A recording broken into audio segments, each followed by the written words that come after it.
Here we are, another episode, and we're here once again with Noah Hicks. What's up? How you doing, buddy? I've been good. Yeah? Yeah. We're going to talk about some new music, man. Yes. We're going to talk about some new damn music. Yes. You just released a new EP. Yep. Small Town Does EP. So, what was the creative process behind this? So some of these songs are honestly recent, like pretty old. I say they just been living in my phone for a minute, which is not a bad thing. But that just shows the distance it takes sometimes for these projects to come to life. You know,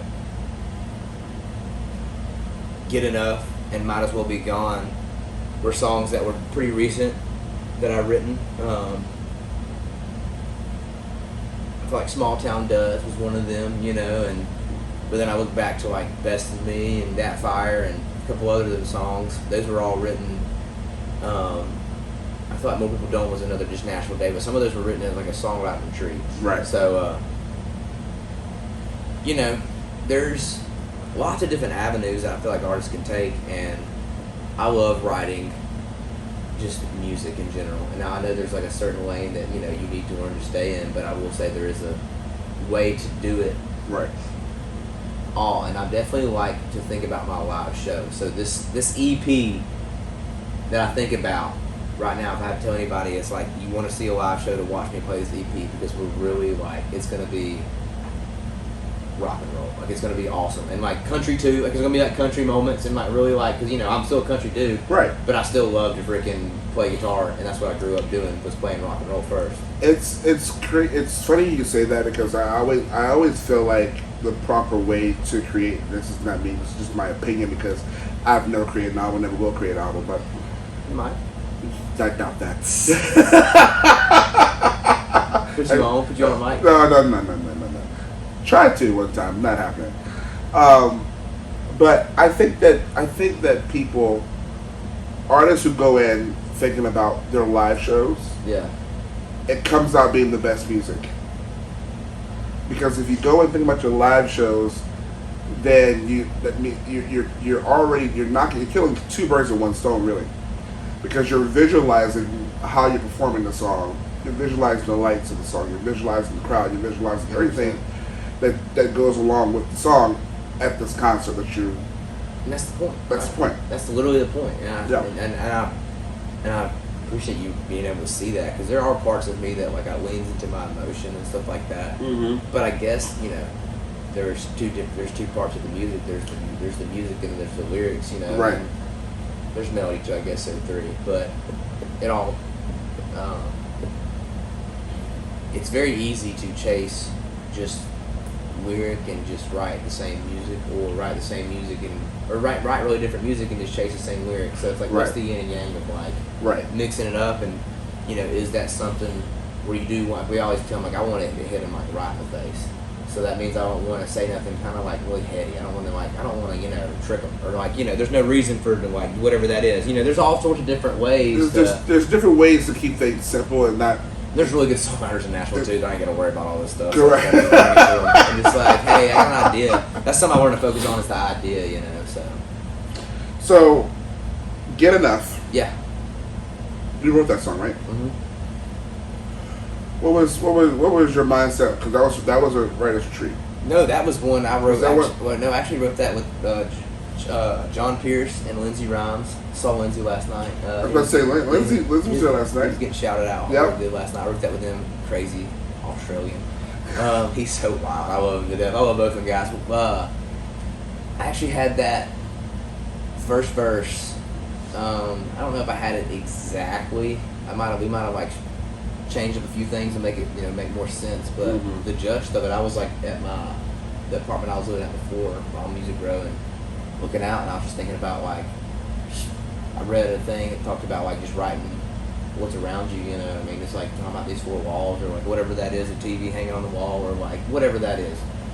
And I just wrote that, and I brought it in, and John had a title, and just spat out the "Why am I sitting right here?" We just like, I mean, it's just one of them days you kind of leave and you're like, we know we did it. You knew you did. Like, and that was our second song too, and our first song we wrote was just the exact same. I walked in with a melody. It was "Might As Well Be Gone." Right.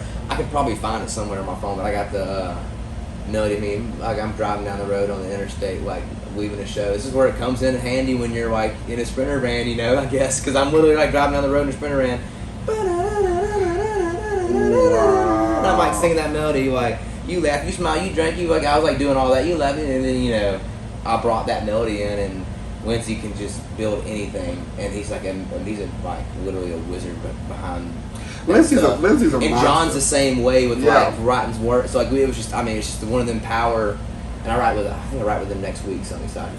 Next Wednesday or something. Next Thursday, I think. Your number one hit.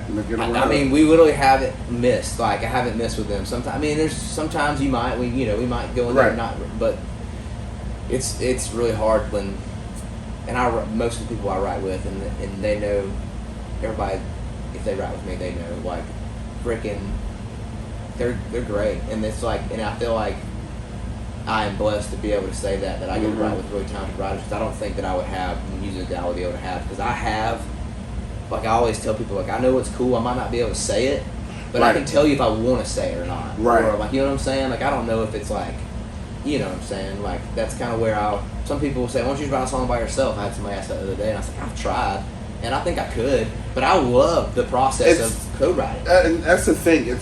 I feel like that sometimes, and this is not against anyone who writes by themselves, right? But sometimes, when you are a solo writer, it's a little bit selfish. Mm-hmm. Good. You know what I mean? Sure, you definitely it's a little bit selfish to where, like, from the listener's point of view, yes, you're telling me a story, but it's more so a personal story where I can't relate to. Right. Where if you're in a room with other people, they can tell you, okay, that's a cool story, but let's turn it into something a little bit more relatable. Or like melody. Yes. I think about melodies a lot too. Like Mm-hmm. I'm a pretty melody guy and like sort of a lyric guy, and then I definitely need liners. But I think about like this EP and going back to the question of like how it was written and stuff like that, and just a lot of these songs I've been thinking about, more people don't like. I love the creative process with my producer Jeremy Stover, how we work with different producers and co-produce. Mm-hmm. That more people don't with Will Bundy. Mm-hmm. Get Enough and Might As Well Be Gone with Lindsay Rhymes.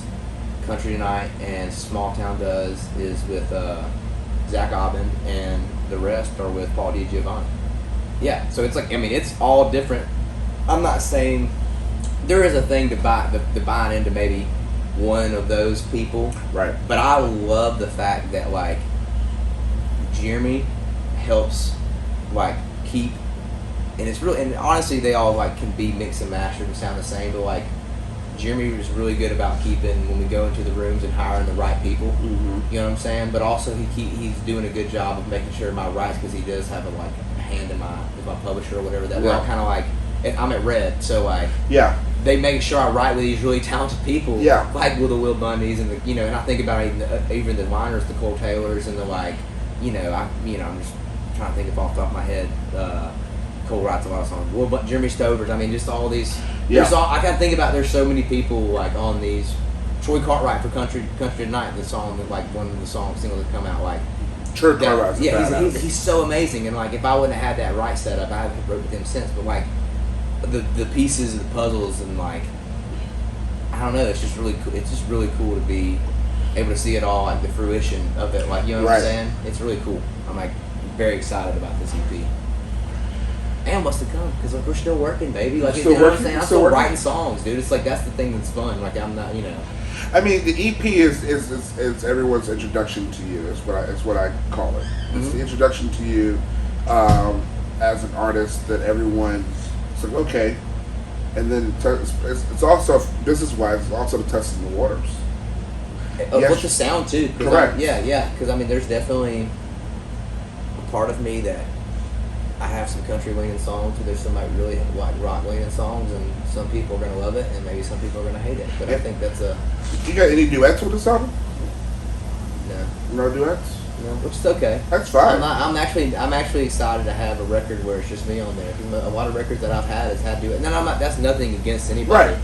But I feel like this EP is me, and that's something that I'm able to like stand behind, because there's not a song on that record that I'm like that I wasn't a part of and that I didn't like wasn't able to put my stamp on approval. And my team also, which is something, you know, when your team's excited about stuff like that too, it only just helps. It's like, I mean, it's like a football thing. Like, it's a little, like, I mean, going back to sports, I tell my drummer is like a big Georgia fan, and that's what, when people ask me if he's around, do you watch sports? And he goes, no, that's what I'm here for. Because, like, Jordan, like, keeps up with anything and everything. He's, like, you know, very into it. But that's how I was, like, the other day we were just having, like, I called all the boys and we were having, like, a pep talk, you know, just before. And I had, like, a meeting or whatever. And that's, like, something I'm, like, going to start really using. It's, like, the analogy of football. Because it just makes sense. Like, honestly, like, if I think about it, I had buddies of mine that played football in high school and stuff like that. And I remember, and this is, you know, no hate, because I get it. You get tired and you get wore out. But they were like, on the way to the state champs, and they were, like, giving up. Because they were tired of the hard, you know what I'm saying? They wanted to live the life that I was getting to live, but going out and doing whatever I wanted to do, they had to, you know. But on the other end of that, you know, it's the hard work gets you to the you know what I'm saying? It gets you to the game, and it gets you through the game. And I know my boys, you know, it's like, it's hard, it's a very weird thing, because I'm like learning how to, you know, balance this, because they all want drum techs, and they want guitar techs, and, you know, assistant tour managers, and bass techs, and all that stuff, but to get there, we gotta like put every day is like very important. You gotta sacrifice. There's a lot of sacrifices you gotta make to get where you want to go. And beat Charles Kelly. And have 20. What do you say?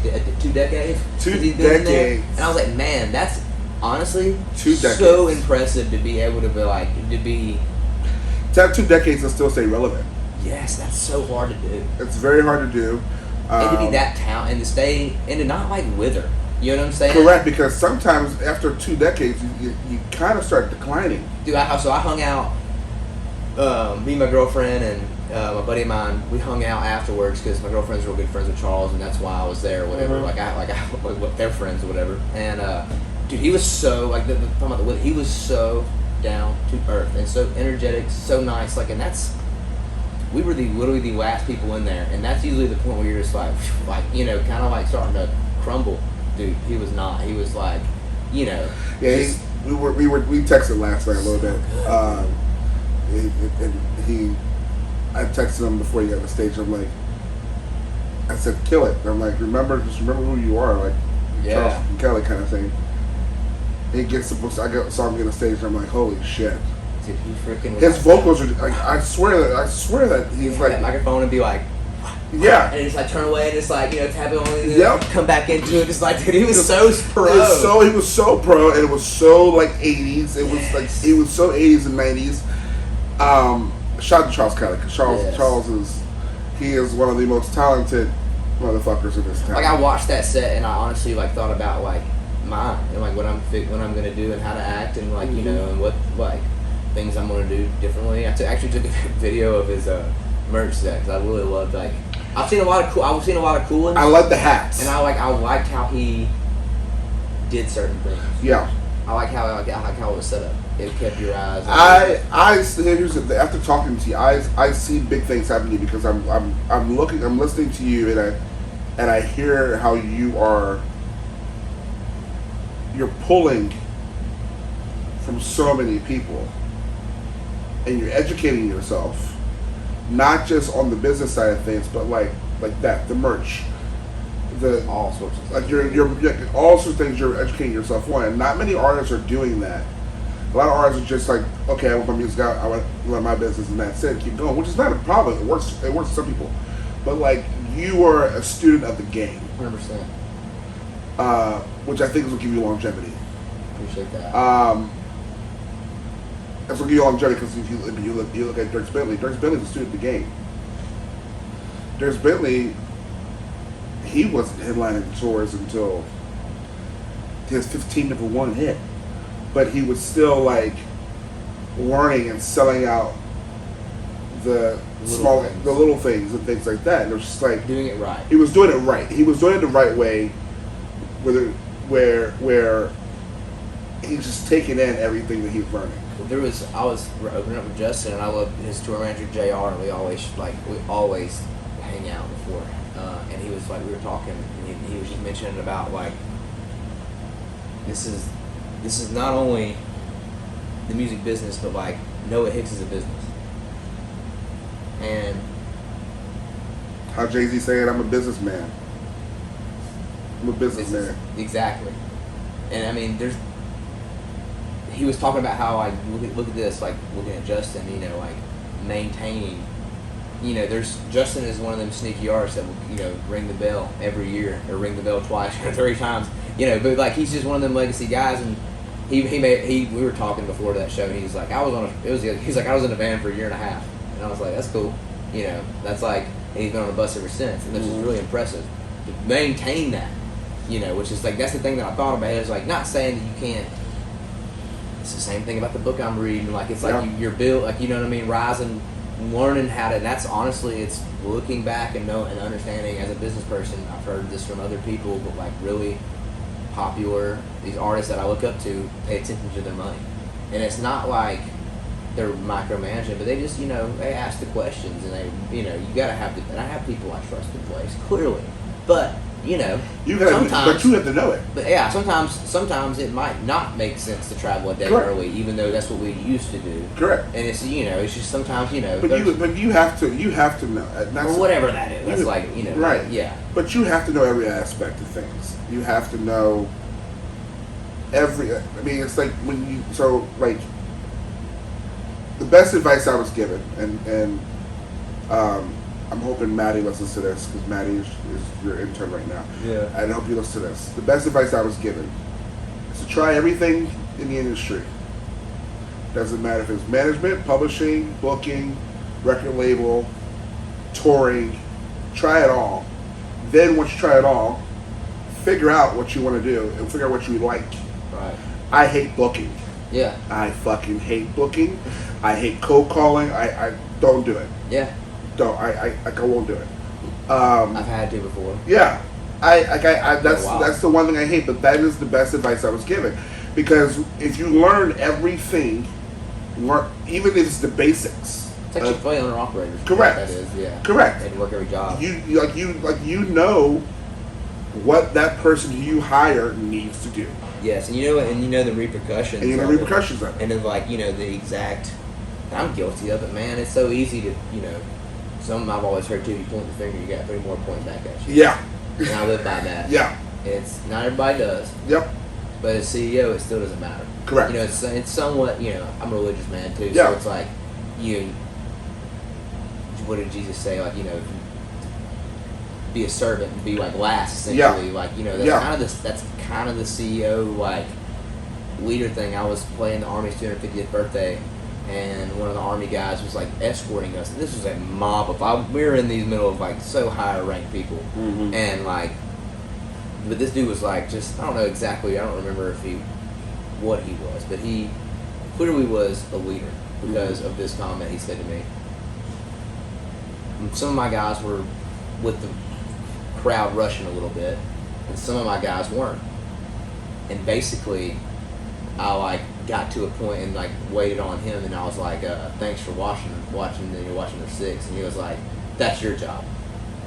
And I was like, I mean, cold said it to me, like, didn't care who I was, like, he was like, that's your job, they're your boys. And I was like, oh, you are not wrong, like, you are not wrong. And I honestly, it kind of hit me of like, it don't matter if I have a tour manager in place or if I have a whatever that is, it's still like, it's mine to mess up. Yep. And it's mine to own too. Yep. So it's like that was something that smoked to me this like earlier this year, which was still a really cool thing. I played on the Washington line, which is really interesting. Really cool. I was looking at the Congress. That's really cool. It was pretty awesome. It was really cool. That's pretty Yeah. cool. Freaking That's pretty watch the cool. monument behind me. It was like really interesting. No shit. Yeah. That's pretty Being cool. around like a lot of like really high end people, that was something that was cool. I was asking some of the infantry boys that were like working and stuff. I was like, how just tell me how like special is this for real? Like I know it's special, But like how special on is a this? scale of 1 to 20? And he was like, dude, it's like a 30. Because, like, the fact that you have this many higher rank, like, I mean, I was standing around, like, 5 4-star generals, and we're all just, like, shooting the crap, like, you know, and it's just pretty, you know, just casually bumping shoulders with, like, the Secretary of the Army. Did you like, get your phone numbers? I kind of honestly just stayed, like, You should have. You may need to believe it. I met a Secret Service guy that was, like, hooking us up. Like, yeah, dude, he was, like, yeah, it was pretty like it was gangster. It was honestly pretty gangster. Bro, I got some friends, some celebrity friends who got some Secret Service friends who just hooked them up. I'm like, I need me a Secret Service. Low key, the people we need to know in this world is Secret Service people. Yes. Because they low key get everything they want. Oh, dude, they like when I tell you, it was like the way they can move, you know, because it was. I mean, clearly super secure. Right. I mean, like right. I didn't see the president or anything like that. Right. But the fact that I was around such high, like big people, it was like right. clearly important. But they just, I mean, I'll say there was one point in time we were getting let out, and he went and he said, "This is probably going to get a no." And I knew this. I was like, "Yeah," because there's like this huge security breach. Right. We didn't go through this one side of the gate to get back to our van, but we get around, we follow the crowd, and we get to this one spot. They let us under the ropes. This is how of a madhouse it was. And I've never experienced anything like this.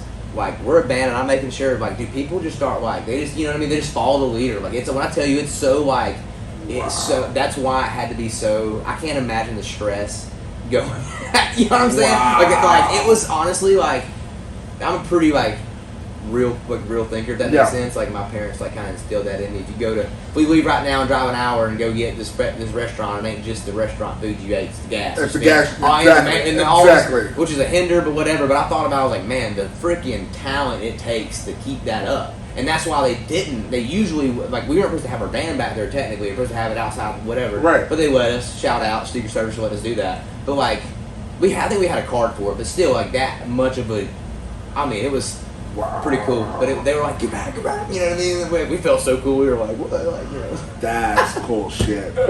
That's cool shit. Anyways. All right, so I'm gonna wrap up here, but I got a couple more questions here. Yeah. Chilling. Who would be, if you could go on any tour in the world, country tour, rap, hip hop tour, whatever? Okay. Who would be your headliner that you open for? It's a good question.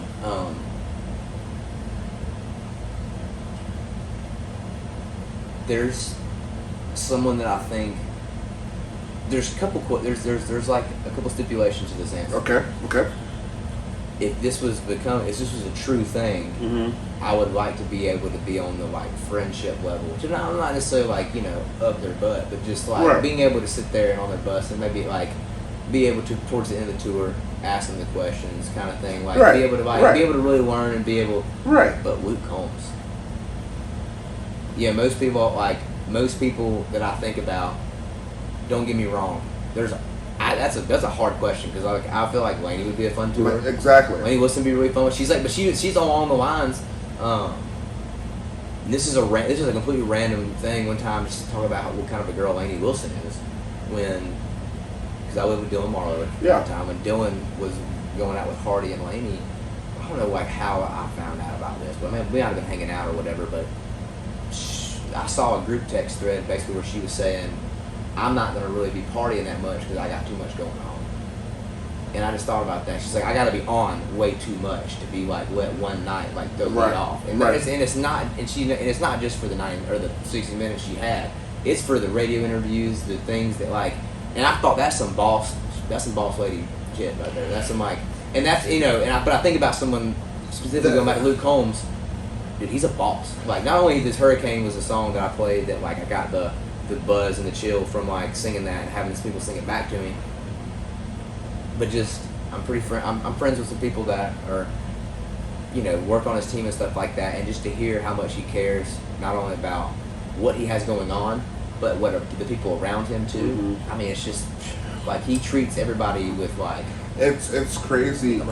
He does, and well, that's honestly, I think that's what makes him such a hot commodity right now. It's because of the fact you can tell that he genuinely cares about what he's doing, about people, about the fans, not just the workers who work before him, but about the fans as well. He genuinely cares. He genuinely cares about putting on the best show there is out there. And I'm about to open up. Did the Whiskey Jam thing in Seattle, and that was really cool. But I remember specifically how we were treated, which was really well. I mean, we didn't get like all the VIP stuff, but like I know we were like getting really, it was really good stuff. People were getting fed. Everybody's getting like, you know, everybody's getting the stuff. But I remember going up into the nosebleeds by myself, and I videoed one number away, and like this is insane because, like, you know, stadium full of people. But he actually slid up and was like, I think he might actually repost it or something. I can't remember what he might have liked it or something. And I commented, I can't remember exactly what it was, but his last response was like, just keep chasing it, because if I can do it, you can. And I asked someone that was like pretty close to Luke, that's around him, you know, on the regular, and I was like, you think that's actually him? You know, or just like, he was like, that's 100% him. Yeah. Just the fact that, you know. Yeah, I had a friend little time. You know? I had a friend who recently had an encounter with him a couple months ago, and he literally gave her the advice of, because she did great on her set, but he literally gave her the advice of, when you walk out on that stage, you better believe in yourself that you are the baddest motherfucker in the room. 100%. It shows on stage whether you got it under control or not. Yeah. I've had enough. I have a fly down twice on stage before. Yeah, that's an embarrassing thing that's happened before. I think it's actually these jeans. It's happened to people multiple times. I mean, at least you're not falling. Luke Bryan. You know, but that's what do you say? He's like, I think I told my Luke outside. Yeah. Like Luke's, like, I think that's all I comment. No one has more fun at Luke Bryan shows than Luke Bryan. And that's so honestly, true. But that, like, for me, and I think about, you know, just my show and like what I want to see, and I was a fan still a fan, and like last night I was a fan, and but going back to just being able to not only know that you're the shit on stage, but the fact that he knows that he can the power he has to like make someone's night there. I've watched it. You know, he's like, they're very, even though he's in a stadium, he's still very cloud proof. Correct. You know what I'm saying? And I'm still in rooms where it's, you know, I'm looking as close to me and you, and that could be whether it's packed out with people or it's just me and you. So it's like, but how do you go from there? What do you do from that? And if that person's singing along or not, do you just get through the set, or do you actually, you know, swallow your pride a little bit and put on a show and like actually, you know, get off stage sweaty? And I've fallen victim to it, but I've learned the times that I've actually treated it like it's a showcase. Like every show is a showcase, no matter whether it's in Nashville or it's in the town of no one's there because you just didn't sell any tickets, which is a grim reality of being an artist. Selling tickets is super hard. I don't know if anybody's ever done that, but it's extremely fucking hard. Yeah, it's super hard, especially with the ticket prices nowadays, and just what, you know, how it's the fees that fuck you over. Yeah, it's, you know, it's super. So anybody that does pay tickets, you know, and pay their hard-earned money, there's like, you ought to give them the show they like pay for, whether it was, you know, $5 or $50, and at that point, it's a saying of, you know, 5 or 5,000. Or 50,000. Well, one last question. Yeah. It's too fun. I know that's too fun. Even though you are on the newer end, what's the advice you would give to anybody who's chasing this journey? It all boils back down to you. You got to wear every hat. It don't matter who you have around you. No matter what team you build up around you. It's very important. And when I say this, it's very important that you have a team. But the sole factor is it's still going to be yours to own. And you have to, like, you know that you have to be a leader. And I've fallen victim to this where you don't, you know, buddy of mine was talking about this and he hasn't done this. You know Will Finley? I heard the name before, yes. He's a good friend of mine. He said this. He was like, man, look, I was like in a little bit of a funk the other day, and I called him. He was like, man, he's like, you're right. It's kind of ridiculous how sometimes a bass, because it's happened to him. He's like, he played this Broadway gig a couple years ago. Bass player got sloppy drunk, and Will got banned from the bar. He couldn't play there, but the bass player was back there, you know, 3 days later with another band. But that's just what's going to happen, and that's like, and that's just like that's the same whether you're at Broadway or you're in Austin, Mississippi, or you're in California. Right. So like, it's the same thing in like, you know, there's obviously ways to handle it, and you got to learn to like handle yourself. a lot of like what I'm at right now is working on myself inward. Yeah. You know, and then everything else outward will like hopefully respond in the way. But like, you have to control it. You have to and you have to like Luke's saying, you have to control it and believe it. And I feel like that's one of them powerful things. If you can do those two things as an up and coming artist, like control what you have. And my girlfriend's independent, and I watch her grind and hustle, and I tell her, you know, you're still going to basically have to do, I'm watching her, it gets a little bit easier, I guess you could say, but it's still, I watch her, and I still I'm literally like keeping up with her. You get what I'm saying, of how much and how good she's doing it, because for so long, I kind of relied on whatever, and I kind of put my hands off of it, which is not a bad thing. There's those still people I still have in place, and they still literally help me out so much doing the things they do. Right.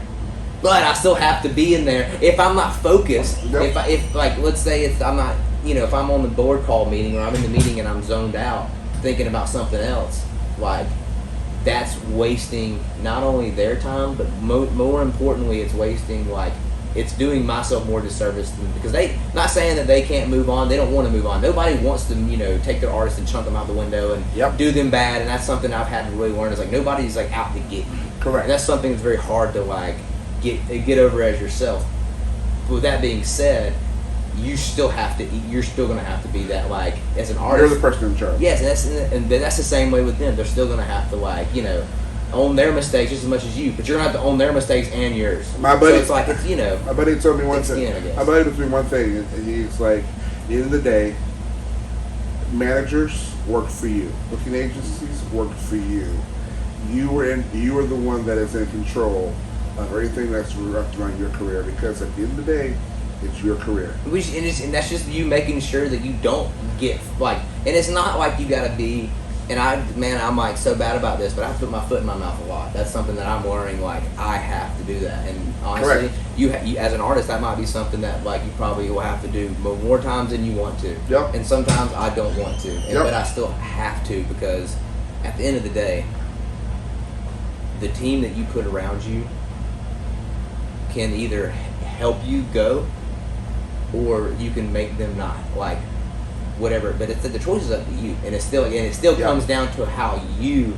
It's all like the key word is you, and it's one of them things. Like I said, I got like the best teams around me I can think of, because I think about my friends and hear conversations about what they got going on, and I think about my producers and my managers and my booking agents and, you know, my label, publishing. I have the ultimate team, but if I don't hustle, you're not getting anywhere. I'm not getting anywhere. And it's one of them things, you know, and I have to, like I said, I have to bite myself all the time, because if I point the finger one time, I got 3 more pointing back at you. And if the finger gets pointed at you, you have to be humble enough to understand and take that and know how to react to it, and maybe even when to react to it. Yep. You know what I'm saying? Because there's parts of me that, you know, as a boss, I like to talk to businessmen too, like actual businessmen outside of the business, because there's not as much ego, right? In real world business, you know what I'm saying? And you still have to apply those actual business things to the business, and, you know, and most people get it. But going back to your question, it's just you have to. Hey, look, my buddy Dan, he told me this. He said, you got to have radical ownership, and I love that, because that is owning literally everything. I mean, it's down to the color scheme and there's people that do it really well, and there's some people that don't care, and I'm one of those people that care, and I guess it's like that hurts me, and that also like helps me, and I'm learning how to navigate the hurt and help, because the hurt is, I really want this to be perfect, and the help is, and what I'm doing is I'm hurting the help, and I want this to be perfect. You know what I'm saying? Because I'm being a brat diva. You're being a perfectionist. Yeah, and, you know, that's. So if any of my team hears this and I've like been a little bit of a diva, prima donna, I'm sorry. Because I can't promise that it's the last time, but I promise I'm doing everything to make it. You know? Man. Listen, God don't bless those who don't work for it. So I just, like, you know, that's something too. Just learn to say I'm like, you know, you ever heard the thing of like being the thermostat, like being in a relationship, like, you know, your girl's the temperature and you're the thermostat. No. That's like, I've heard this, and honestly, I have used this so much in just my life, like in a conversation. if I was like getting really riled up right now and just, you know, or if I'm really sad or whatever, you would kind of feed off that energy, right? Because Right. I'm a thermostat and you're the temperature. Right. It's the same thing in business. If like, and I messed up a couple, you know, the last Zoom call I was on, I got my feelings got ahead of me, and I acted out a little bit, and I had to put my foot in my mouth of like how I reacted in the sense of what happened. It wasn't nothing insane, but I just let my dream and like the vision. I got hot. Myself got hot, and everybody else could like feel it.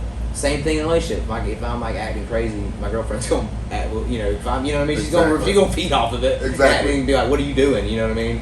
But it's the same thing with my managers and all that stuff. It's just, it comes down to you being the thermostat and controlling yourself. Yeah, it's. Wow. I love podcasts. I learn a lot of this stuff from podcasts. I think Noah Hicks needs his own damn podcast. Is what I think. You know, I've honestly thought about starting one of those. I'm gonna have to see about your rig. Let's talk about it. Let's talk about it. Logan Crosby and Ben Williams. You seen that? Yeah. Let's talk about it. Let's talk Jesus. Good Lord. I know, I love them boys. Well, thanks for taking time out of your day. Hey, thank I love you, buddy. Love you, man. This has been another episode of Spoke Section Podcast with the one, the only Noah Hicks. Odds out. See y'all. See ya.